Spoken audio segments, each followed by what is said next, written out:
ရှိရရာခရီးလမ်းဆုံးမရောက်သေးမီချစ်လာသူဘယ်လမ်းမျိုးကိုမလီယုံကြည်ရာတွေကြောင့်ဆုံးလို့ဝေသွားလေဒီလိုမှမေမေတို့ဆုံးမှု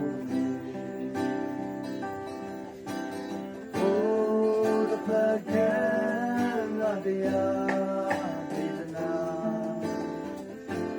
အာယုဥရဲ့ငြိမ်းချမ်းမူလာဘူလောင်ကျွမ်းတဲ့လုံးသာကိုယ်တည်းအစအောင်နေပေထားမယ်